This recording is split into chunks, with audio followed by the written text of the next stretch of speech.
Hey everyone, I'm Julia and I'm the president of GDN, and I'm going to be doing the second video in the Stomp tutorial series, going over how to UV your model in Maya and how to take it into Substance Painter to texture. So let's get started. If you followed along with Jessica last week in her video going over the basics of Maya, you should have been left with an apple. If you don't have an apple or you're just following along and have your own 3D model, don't worry, the methods and things I'll be going over today for UVing apply to universally to anything. All that changes is your approach and the amount of problem solving you have to do to figure out how you want your UVs laid out. But this tutorial will still work for you even if you don't have a lovely little apple like I do. But let's start with kind of what a UV is. So a UV is basically when you take the geometry or the outside of the mesh of your model, and what you're doing is creating a cut along the mesh and laying it flat on a 2D space so that you can then project your textures onto it. The best way to think about it is if you had like a cardboard box and you're deconstructing it to lay it flat. That's how you are basically treating all the assets you model in order to be able to texture them. You have to lay them flat in order for the textures to be able to lay correctly, and the way you UV them is extremely important because that will determine how the textures will lay on your model. To get started with the texturing, what we're going to be doing is UVing both the body of the apple and the stem, and we're going to be packing it into one texture map, one UV map. So you'll see what I mean by that in just a bit. To get started with the UVing though, what we're going to do is go ahead and go over here to the right side of our screen and click on the UV Toolkit and the UV Editor tabs. These are the main tabs we're going to be using in order to both lay out UVs and edit them. So first you have your UV Editor here, which is a grid that consists of multiple tiles that are scaled from a 0 to 1 space. What we're going to be doing is focusing on laying out our UVs in this first 0 to 1 square tile. And over here on the right you have your UV Toolkit. This contains all the tabs we'll be using to kind of edit and modify our UVs. So if we go ahead and click on our apple, you can see that there's some UVs already laid out. If you use any of these primitives to model, all of them have default UVs for them. So I created this from a sphere and this from a square, so they both have UVs that already came with them. But as you can see, these UVs are not going to work well for what we need. This UV is completely square and we have a spherical object here. So if I were to go ahead and try to texture this, there would certainly be a lot of problems with it, and you can actually see these problems ahead of time by using these little toggling symbols up top. So right here you have your wireframe toggle, and all that does is display your wireframe, as you can see here, so that you can see how your geometry is laying out. And the second symbol you have here is your shaded visibility, and what it does is show you if you have any overlapping geometry or flipped faces on your model. Blue means everything is laid out correctly, nothing is overlapping, and nothing is flipped. If you have red, which we're going to see in a bit, it means there's overlapping or some of your faces are flipped. So if you were to project a texture onto it, it could potentially be on the inside, and it could be very messy for when you're texturing later. Here we have our distortion map or distortion toggle, and what that does is show you where on your UV there is stretching and compression. So red means there'd be stretching, blue means there's compression or the texture would squish. The more saturated of the red and saturated blue, the more stretching it'll be or more compression. You don't want those. Ideally, you'd want your model to be completely white, or for there to only be stretching and compression in specific areas that you might be able to hide. Otherwise, you don't want to see these two colors really at all. Turn it off. So, and then here you have your UV seams toggle, so, or your texture borders, and what that does is just show you where your current kind of UV cuts are. We're going to keep that on so that we can make sure we can see where our seams are at all times. We're going to go back to just the wireframe mode. Okay, so like I said, we have some UV layouts that it already came with, but these don't work. Even though none of the texture or none of the geometry is overlapping, there is still some stretching and compression, and ideally we don't want to have this many mini cuts going on within our apple. Ideally what we're going to want is to have just two different types of UV cuts, and so two different UVs laid out. So in order to kind of get rid of these pre-starting UVs though, what we're going to do is go over to the UV toolkit under cut and sew, and we're going to go ahead and sew these together. So as you can see, by sewing it together, what that did was completely get rid of the original UV seams we had. And as you can see over in the UV editor, what it did was sew those visibly all into one point so that they no longer are a cut on the model. And while it just looks like not much happened, if we go over here to see if there's overlapping geometry, there is a lot. So this is what you don't want to see most of the times, and what this is telling you is that basically it's looking at the model and saying, well, there is no seam, so therefore all the textures are just kind of stacked on top of each other. It's like a folded sphere just down on itself, and that's not what we want either, because this will really mess up all your textures. And if we look at the stretch and compression, the distortion toggle, you can see that the distortion got even worse. There's really intense red saturated stretching, and the compression has moved to where the seam used to be. And the white is now in just odd places, so we don't want any of that. So what we're going to do is go ahead and make our own UV cuts. So in order to do that, we're going to go up here to the top in between deform and generate and click UV. And then we're going to go all the way down to 3D cut and sew UV tool, and we're going to click it. So this tool is really helpful in that it helps you kind of cut in the 3D space without having to use kind of the old school stuff, which was just having a camera and projecting your UVs based on the camera. So what this allows us to do is cut within the 3D space and really get into all the like little parts of our model in order to make the little cuts we need. So in order to make a cut on this model, all you have to do is click and drag along the edges you want cut.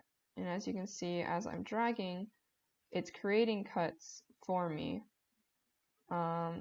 It's not being very precise right now because my mouse is going everywhere, but you can easily just adjust your camera and move along to make cuts. So I obviously don't want UVs that are cut in this very wonky way. So in order to get rid of them, what I'm going to do is hold Control and drag over those. And what that does is immediately sew back up the cuts so that we have normal cuts. If I wanted to click a whole edge loop in order to make the cut, and I don't feel like dragging and trying to be super precise to get that, all I have to do is double click. So same shortcuts as if you were modeling. So in order to select the whole complete edge loop, all you have to do is double click. Same thing goes if you're trying to sew it together. You just have to hold Control and double click. If you're wanting to kind of get one line, but not maybe a complete edge loop, but just a complete maybe column or row of edges, all you have to do is hold Shift and then drag in order to complete that. Or you can drag it back and forth in order to toggle how far you want that cut to go. But that unfortunately doesn't work the same for the sew part. Yeah, so what we want to do here is think about where do we want the cuts in our apple to go. So whenever you're viewing an object, the important part is to think about what object you have in front of you, and then where's the best place to put a seam. So here we have an organic apple, so it will be, the seam will be exposed no matter what, and there's no kind of natural place to put it because apples don't have seams. But we can put it in a place and cut it in such a way that we can kind of disguise where the seam is. The good thing about an apple is that when we texture it, you can organically texture, so the seam is easy to hide.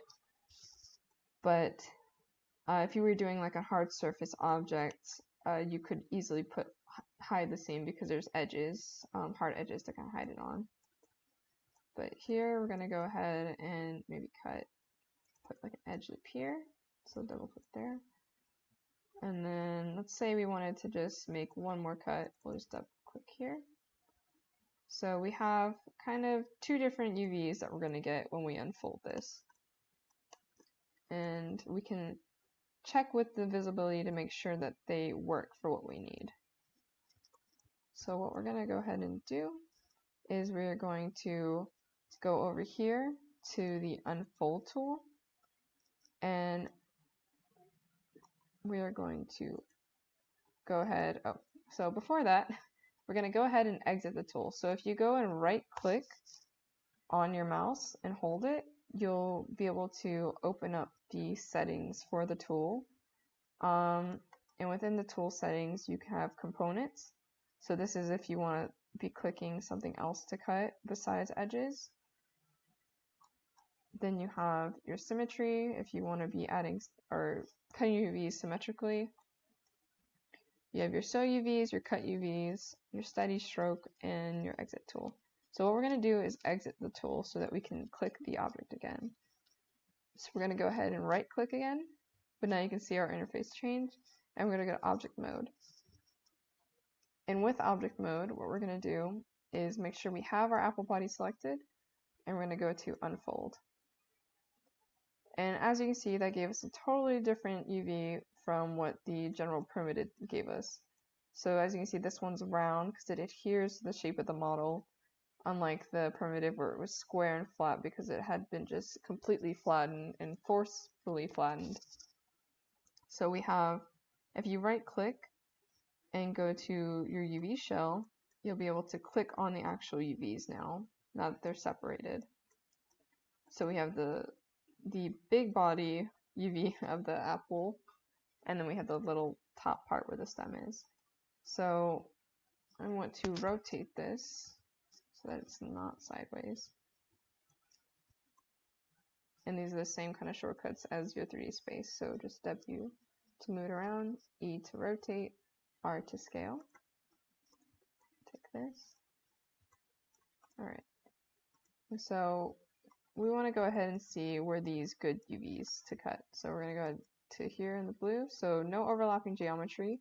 So we're good on that front. We're going to go over to red. Very minimal compression and stretching, so that's good. There's still a little bit of stretching on the other side, so we're going to go ahead and figure out how to fix that. And then yeah, so as you saw, there's still some compression and stretching. With spherical objects, it's really hard to avoid having that. One way we could probably problem solve and fix that is if we went ahead and went back to the UV cut and sew tool. If we were to go back to edges, kind of sew up that line, and maybe if we made the split go all the way across and cut the apple completely in half, we can see if that would give us better results. Go to object mode and unfold it. So now you see that we have two complete circles because we cut this apple straight in half. So we're going to make sure in object mode, we're going to unfold just to make sure everything unfolded correctly. I'm going to go to shaded, no overlapping geometry.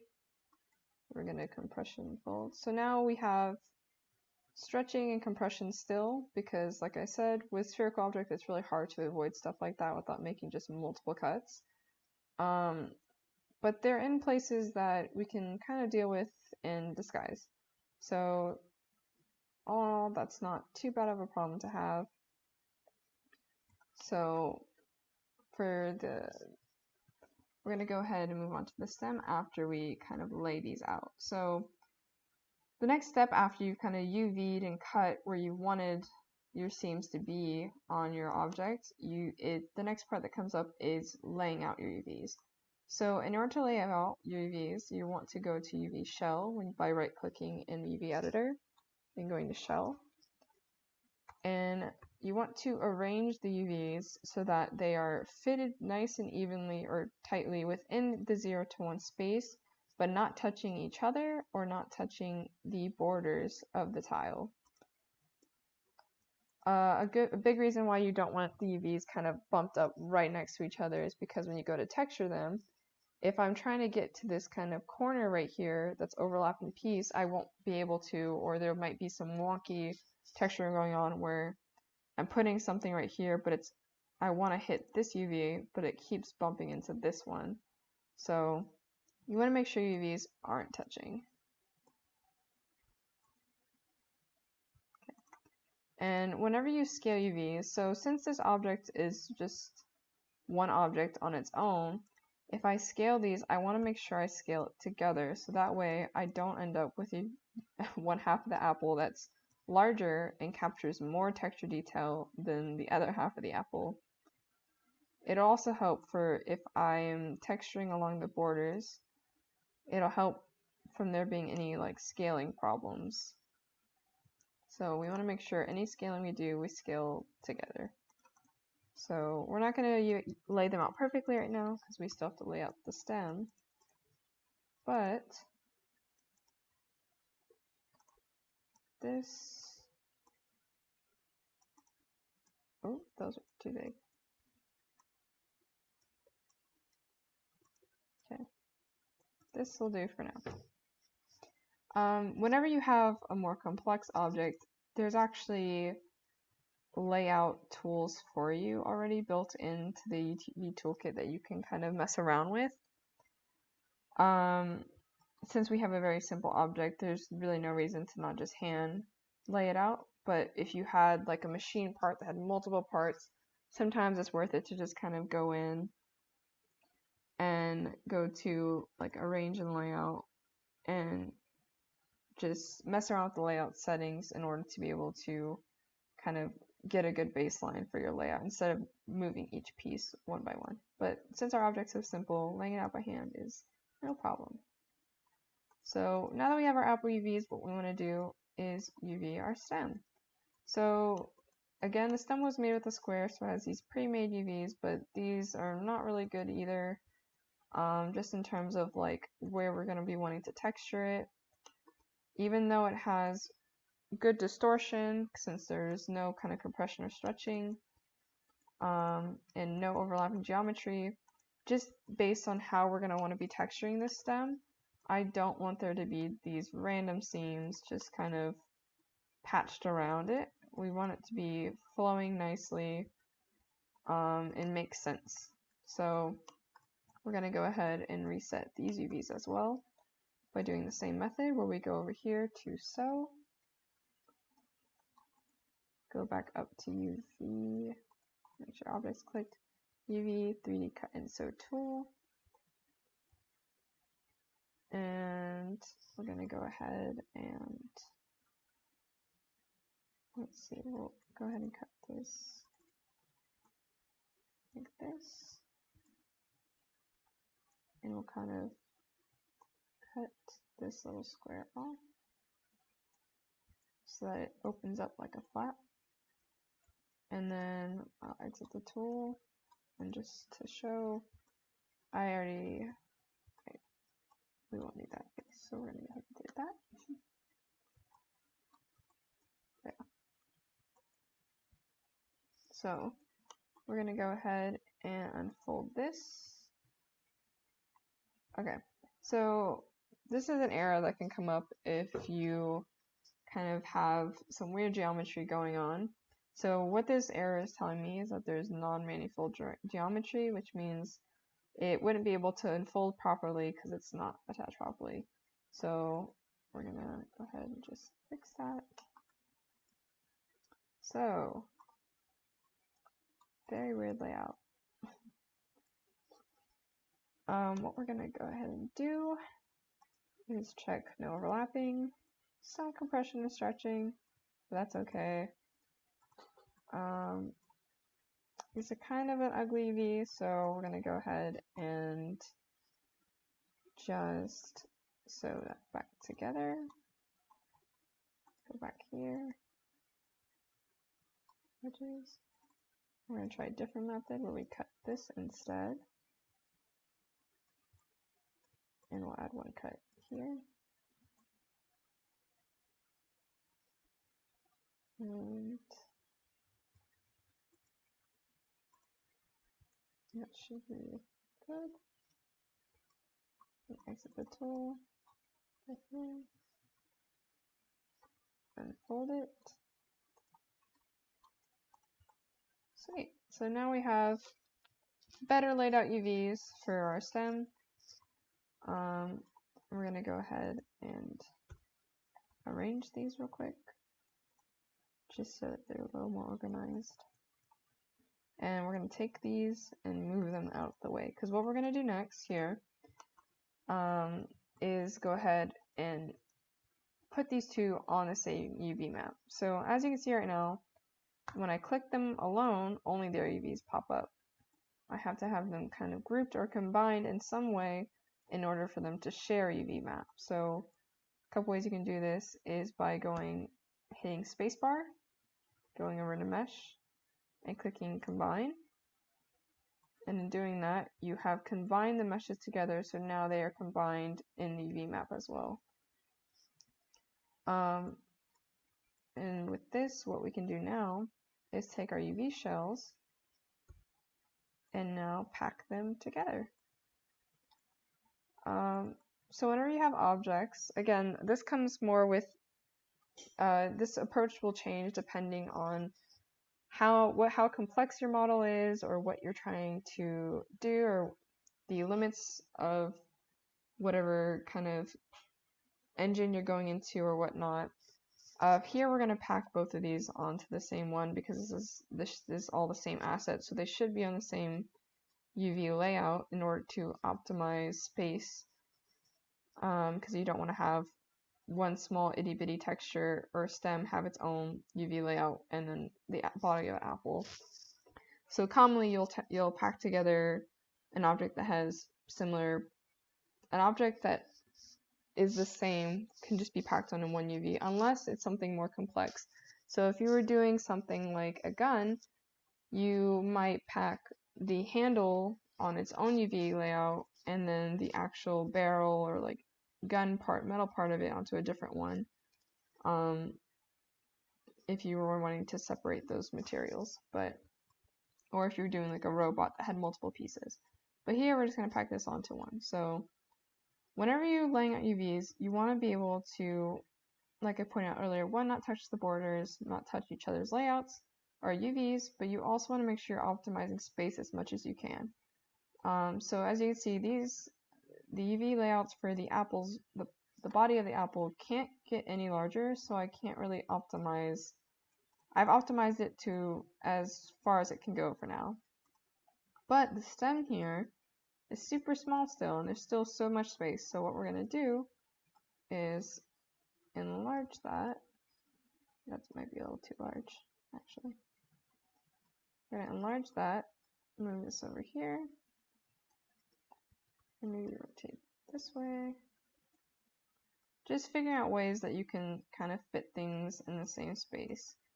Again, you want to be careful about making something making UVs that are part of the same object disproportionate, just because then later on you're texturing, it makes things a little harder.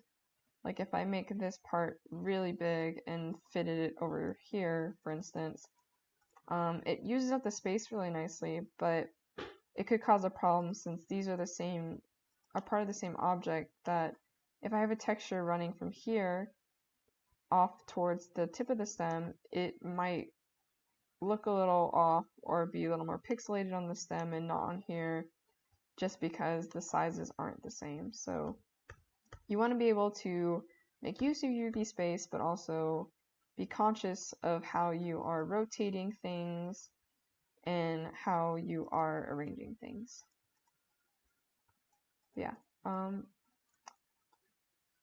there's definitely going to be better ways to optimize this, but for the sake of this video, this is as good as it's gonna get. But yeah, so once you have them packed as like you want them to, you've checked that they all are good in terms of the distortion and no manifold geometry, and also no overlapping geometry, then you are essentially good to go with exporting your model to go into Substance Painter. But before that, one thing that's sometimes good to do is have material groups. So whenever you're going into Substance Painter, as you'll see when we go in there, what you can do is create different types of UV maps or texture maps. So if I wanted to give the body of the apple its own texture map, what I would do is select it, right click, and go all the way to assign new material, and then I can assign it any material. It doesn't really matter too much which one. And what that does now is create its own texture map. So when we go into Substance Painter, there will be two different texture maps for both the stem. So we'll assign a material for this, like a Lambert. So there'll be a different texture map for both the stem and the apple. And all that does is make it easier to just view those specific UVs when we're in Substance Painter. So when we get in there, it would only, if there'll be a texture map for the apple body, so it'll only show the apple's body, and there'll be a texture map for the stem, and it will only show the stem. And it just makes it easier to toggle and organize your maps, especially when you have more complex models like a mech, where you want to have maybe like the head, the body, the legs, and the arms all in separate materials, even if they're packed onto the same UV layout. Yeah, so once you've assigned your materials and kind of have your UVs packed nicely, you're ready to export it out to go into Substance Painter. So all you'll do is go to File, make sure you have your object selected, and make sure everything that you want to be in the same layout is selected so that this whole model is combined. Go to File, Layout, go to Export Selection, and then all you would do is go to, you can export it as an OBJ, which it should be by default, and you'll export it to wherever you have your files saved for this. Yeah, so that's basically a quick rundown of how you UV a model in Maya. And now we're going to go on to Substance Painter. Hi, I'm Courtney. I'm Julia's friend, and I'm going to be showing you the basics of Substance Painter. So this is the window to create a new project, which you get to by just going up to File and New. And for your template, you want to make sure that it is the Unreal Engine 4 preset right there, because it'll help just like pack all of your maps for you so that you don't have to do it, and it makes it easier to bring into Unreal. And then for your file, you're going to select the mesh that you're importing, which for me is going to be this chair asset. And your file can be an FBX or an OBJ. It doesn't really matter. And then as far as document resolution, I usually like to keep it at like 2K. And then you can always decrease that if you need to when you export, or increase it. So 2K right there. And Unreal uses DirectX format for normal maps, so that's usually the default, so just leave that. And then you don't really need to worry about the rest of this stuff here. And then you just click OK. And it will open it up slowly. All right, so Substance almost crashed there, but it's open now. So this is the model. It's just a very simple chair. And this is the default 3D viewer. And I think your shelf may actually, by default, be down here in the horizontal format. But you can easily move that around to wherever you prefer. I prefer it on the left side. But anyways, this is the 3D viewer, and if you go up to the top here on this bar, you can change it so that you can see both 3D and the 2D, which just shows your UVs, or you can completely change it to just show the 2D format. I usually don't work with the UVs being shown unless I'm doing something like super specific where I need to like stamp it on somewhere here. But yeah, usually you'll just stick to the 3D view. And then next to that is the perspective view and orthographic view. So perspective is the default, which is what you're used to in Maya. And then orthographic, like Maya, will show you if you hold shift while you're rotating and snap it, then it basically flattens the whole image so that you get more accurate detailing if you need to like stamp something on or something like that. Um, but we'll stick in perspective for now. You don't need to worry about the camera here. And then, so when you first load it in, you're going to have your texture set list over here, which if you have everything on one UV sheet and under one material, then you'll only have one set here, which is what I have. And you don't usually need more than one for small objects like this unless you're doing um, like something where you need like really high texture resolution or something like that. So then you would have more than one material on it. Um, but so we're just using one. And then below that is your layers and your texture set settings. So the layers work pretty similar to Photoshop. They have all the same functions with all the different like filters here, opacity, and then there's like fill layers and masks and all of that good stuff. But over here in the texture set settings, this is where I always go first whenever I load a model in, because you want to make sure that you are baking like your ambient occlusion, which is the contact shadows between parts of your mesh. So you can also use this for more advanced like high poly to low poly baking, but that's not a basic thing to do, so we'll just stick to the super basic stuff for now. So first thing you're going to do is change this output size. I usually try to match it to what I originally set the file as, so I'm going to do the 2048. And then you don't really need to worry about any of this stuff right now, except for right here where there's anti-aliasing. I usually set that to subsampling 4x4, and what that's going to do is it's just going to keep your anything that you're baking from being like super pixelated or harsh looking. It kind of smooths it out. And then you pretty much everything else here, you don't really need to change anything. ID I would just turn off because unless you're setting up your color ID, then you don't need that. So once you've done those couple things, then you just click Bake Textures, and then it'll do its thing.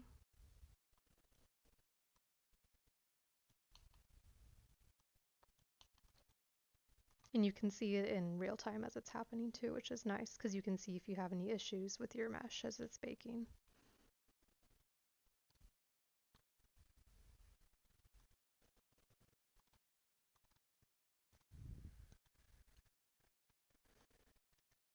Another reason you want to bake uh, when you first get your model in is because it generates the curvature map too.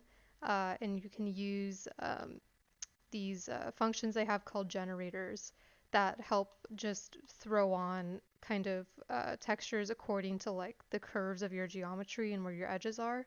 And it can really help speed up your texturing process. And I'll show that too.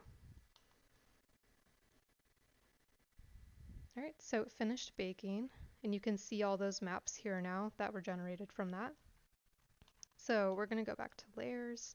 And then this window here is your properties window, and depending on if you're on a paint layer or a fill layer or a mask, it'll show different things here. But the main parts of it is you can control your brush size and like very similar to Photoshop, just all the different properties of a brush. Um, and then down here, this will change, like I said, if you're doing a paint layer or fill layer, but you're able to turn off and on the different aspects of a texture that you want to be painting on. So, like your base color, which you can just pick with the color picking tool, your height, which is just if it's like on a normal map, if it's going up or down in height, and then your roughness, which is how rough or shiny it is, your metallic, which is if it's metallic or not, and then your normal map, which you can throw pre-generated normals into here if you have them. And then over here on the left, so this toolbar is pretty similar to Photoshop too. It has your brush, your eraser. I think this is the projection tool, which we probably won't go over in this, but then there's this one, which lets you select geometry instead of painting. So if you had a fill layer with black on it and you put a mask on it, then you could click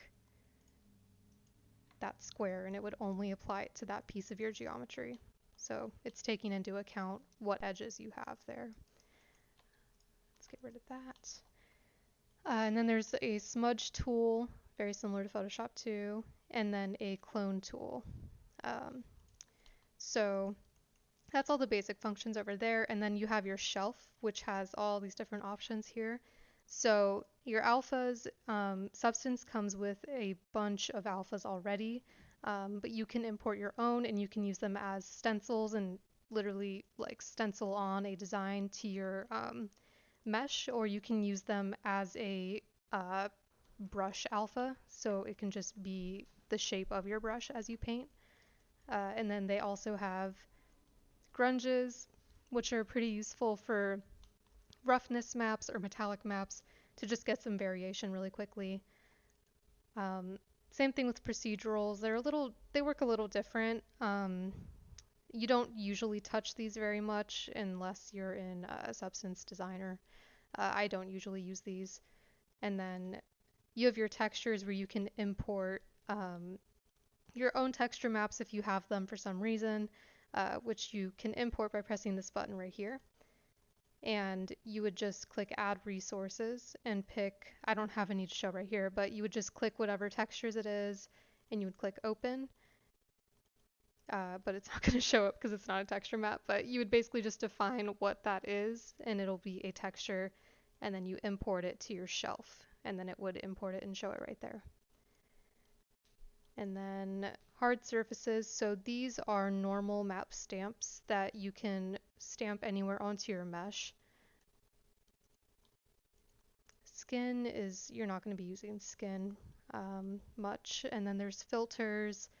Uh, Usually with these, I never really access them here. I would access them over here, which I'll also show in a little bit.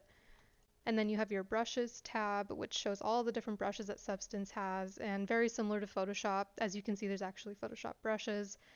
You can import your own brushes that you can make in other programs. And then there's the particles tab, which I don't really use often, but it's basically just like more alphas. And then there is the tools tab, which I'm honestly not super sure what these are. I don't think I've ever used them. They look to be some sort of dynamic brush. And then there's the materials tab. This is one of the most important ones. This is also, Substance comes with a ton of default materials. I have a few in here that I made in Designer or that I found online, but all of the metals and like they have a few different woods down here are super useful. Also the plastics, and I'll show how you use these in a minute. And then there's the smart materials, which is like the normal materials, but they come with a lot of layers over here that kind of use generators and other things to automatically put on detail to your mesh. And then you have smart masks, which work like generators, but they basically just add a mask onto your fill layer over here that will automatically do things to your mesh as well. And then environments, these are all of the preloaded HDRIs that are in Substance Painter. And you can use any of these if you go over to the right over here and go to your display settings. And the very first thing at the top here is the environment map, and you would just click that, and it shows them over here too, but I think you could also drag them. But it lets you pick between all the different panoramas, and it'll change your lighting in here. So it's pretty helpful if you know what your lighting is going to be in Unreal or wherever else you're going to render it, that you can just import that same HDRI into Substance Painter and then use it when you're texturing in here so that it'll match your lighting setup. And you can also adjust the exposure and if you wanted to see the environment, the opacity. Okay, so let's start with let's do a simple fill layer. And with this fill layer, I usually tend to uh, drag it onto, or sorry, usually with the fill layer, I change the projection setting. So UV projection is going to project the material that you have onto the UVs of your mesh. And if your UVs are not laid out in particularly the best way, that can cause a lot of issues with like seams showing up where the material is obviously not like blendlessly or seamlessly blended. So let me see if I can show that.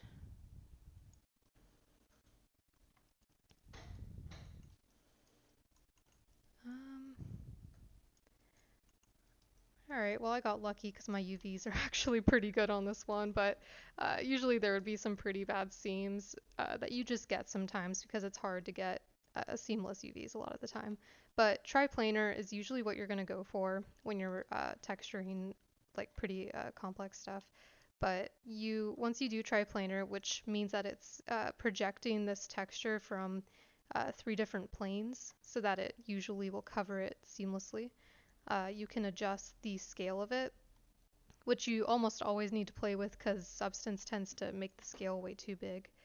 Um, and then you can also adjust the rotation of it if you wanted it to be a different uh, rotation on it, which is usually helpful for like wood and stuff like that. But for this one, it doesn't matter too much. Um, and then in the fill layer, since we put a material in there, you can see that that material had some parameters with it already. So for this one, it's going to let you change the color of that material, and it also has a secondary color there too that you can change. Um, and then it has like luminance settings, but let's do one that has, let's see, let's do a wood. So with the wood, you can change the wood color.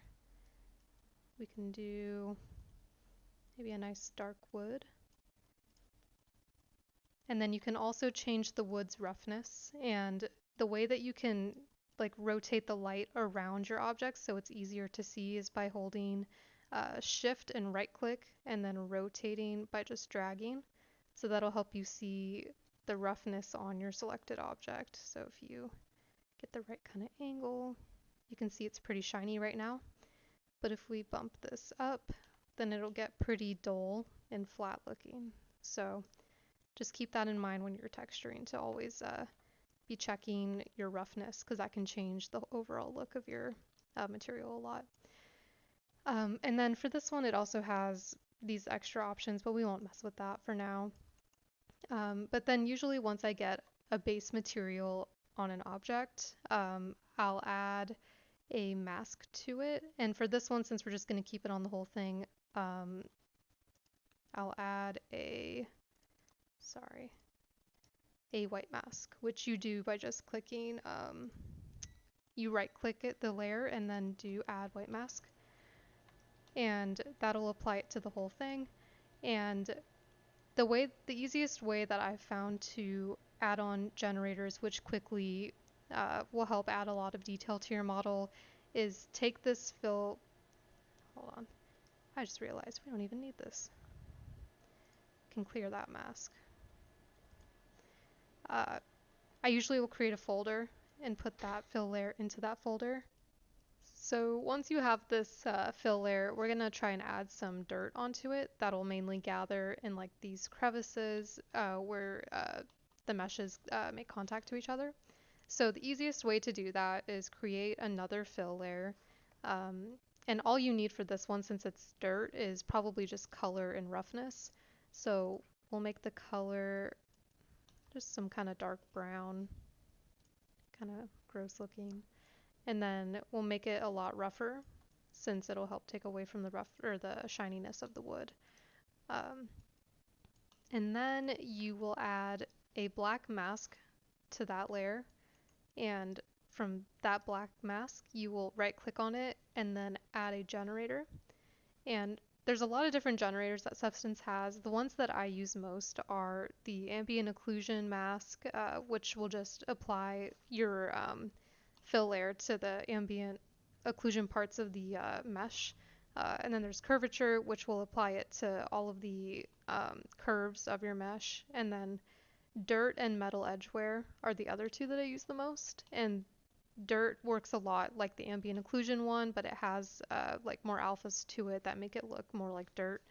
And then metal edge wear is also similar to curvature, but like dirt, it has more alphas and variation in it that give it more of a particular look. But we're going to go with dirt. And automatically you can see that it's making it look really grimy, maybe a little more than we want. But as you can see, it's also adding this nice dirt in the crevices right there between where the two meshes are making contact. So in your properties panel over here, you can see all the different things that you can adjust within this generator.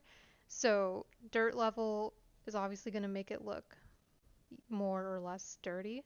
And then dirt contrast kind of adjust how harsh that line is between where the dirt is and isn't. And triplanar blending contrast, this one's a little more subtle. You don't usually have to mess with that one very much. And then grunge amount will add more of the subtle grunge, but not affect where the ambient occlusion part is happening. And you can also affect the scale of that grunge if you want it to be smaller. Let's zoom out so you can see it. But you can obviously see that that's starting to repeat a lot and is obvious. So you usually want to keep that scale kind of big so that it looks more organic. But this is a little too much grunge on it. So let's bump that back down. And then there is the edge masking one. So that will control whether your edges are receiving as much dirt as the other parts of your mesh. And I usually like to keep that pretty low too because it makes it look more natural. But that is pretty much how the generator works, and it's really nice because it'll automatically make your mesh look more lived in and not like it's just impossibly clean and like uniform everywhere. So it'll help break it up a lot. So I definitely recommend trying these out as much as you can. There's so many of them, and they each are really helpful in how they make your mesh just look more lived in. And then after this, you can use a paint layer to paint in very specific details with the brush tool. So they work like fill layers where you can adjust all of these. So let's do something really ugly. Let's do red and metallic. So when you have a fill layer, you can pick one of these brushes. Let's go with the graffiti one. So you can just paint on whatever you want to this, and you can see it's metallic and it is showing that right there.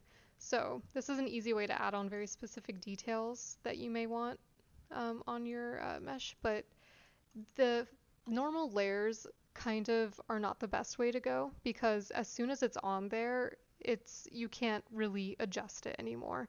And what I mean by that is you can change this color to blue and make it not metallic, and then it paints right on top of it. And then if you wanted to then adjust this red, you would have to erase it and start over again.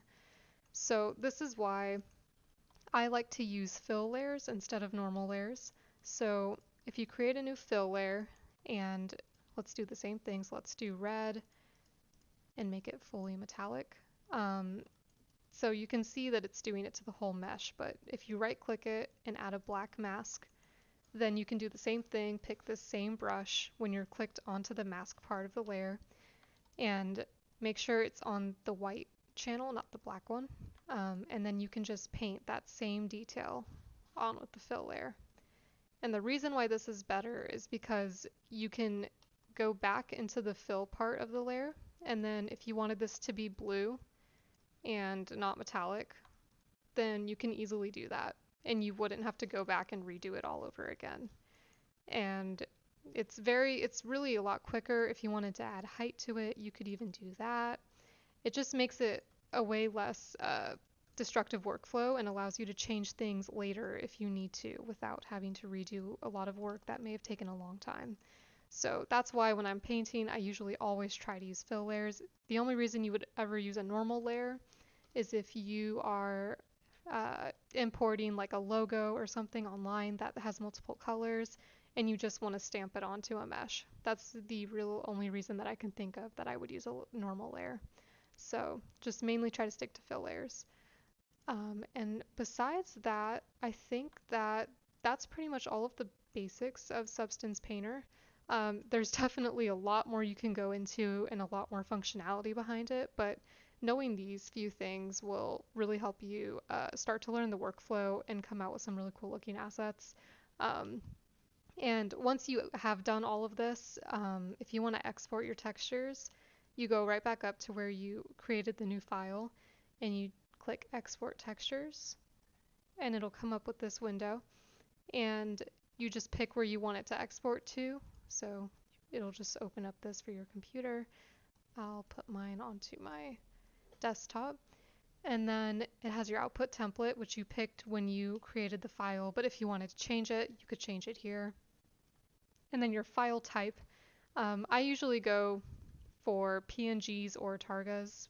Targas are higher quality, but they are larger. So kind of just depends on your project, but we'll keep it as PNG for now.